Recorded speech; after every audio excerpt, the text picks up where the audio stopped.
I actually got a glimpse of the DVD, and I was actually surprised to learn about the Sphinx and what they had done to the nose and the lips, to try to hide the fact that, this was indeed a black man. And what exactly went through your mind when you learned of this information? Well, it kind of just came through.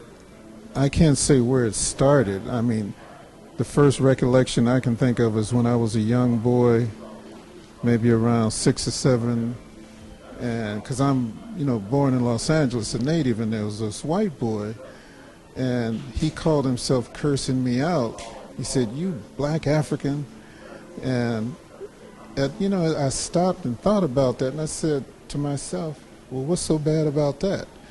But through time, I would say if there was anything that kind of spurred me on to really move in the direction I'm doing now in terms of community education, would be the autobiography of Malcolm X. That book, I think, transformed the consciousness of more people than any other book that came out of the 60s. And so that was like the springboard. And then I met Dr. John Henry Clark, and we became very close friends. I was like his scholastic son in a way. In fact, he allowed me to write the last book on him before he passed. And we would talk on the phone all the time. And I was reading his stuff, listening to his lectures, looking at his tapes. And, after so much infusion of information, I don't care who you are, you're going to transform in some way, shape, or form.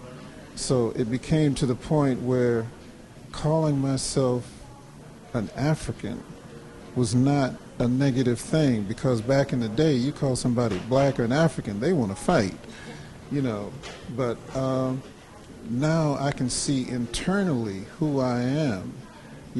I wasn't born on the continent.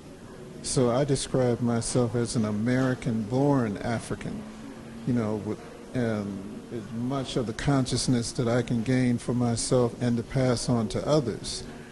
And I know even with my sons, I have 5 sons, we sit down at the dinner table, I'm always throwing something out, and you have to be cool with that, because after a while they say, oh, here he comes with that black stuff again, But now that they're grown, they see, and their consciousness is just unbelievable, in terms of who they are as good black men. And so I just evolved slowly, and I'm still evolving, as we all do. As you learn more, you evolve more, and you want to share this information. Being an educator, I'm researching all the time. And I get great joy out of learning new material so I can pass it on to others. And that's basically what I do in this class. That sounds like a class that I believe that most adults should definitely want to participate in.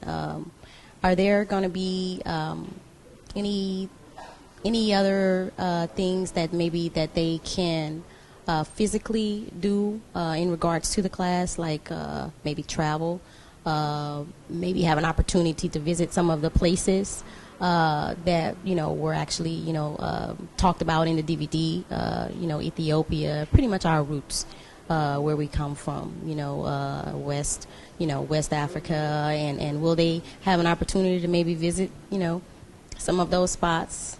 Well, and there's a lot of people who attend the class who have already been to Africa, and this reinforces what they've done. For instance, I've had several who have been to Kemet, which the Greeks called Egypt, and one of the lessons was Dr. Yosef Ben Yakinen, who we call Dr. Ben, born in Ethiopia. He knows the Nile Valley like the back of his hand. And so I showed a DVD of him going down the Nile Valley, explaining the various temples and tombs, etc. And they would say, wow, I wish I had gone with him. I saw all these things, but they didn't explain it the way he did. So it helps to reinforce.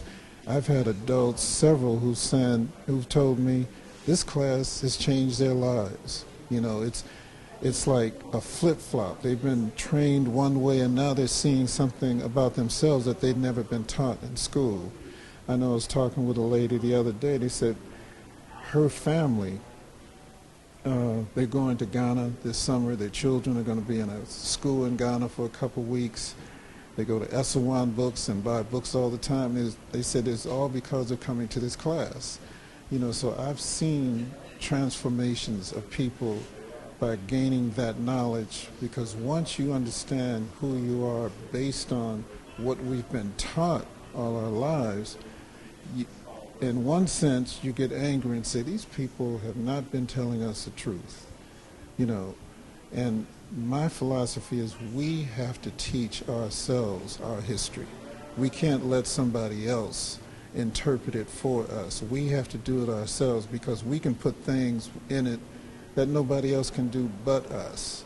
You know, that soul that goes with our being, you know, you can put soul into history, and it's really caused some transformation in some adults who have taken this class. I mean, I can't even begin to tell you all of those who have gone to Africa, are reading more and doing different things because they're exposed to information they haven't been taught in their educational training.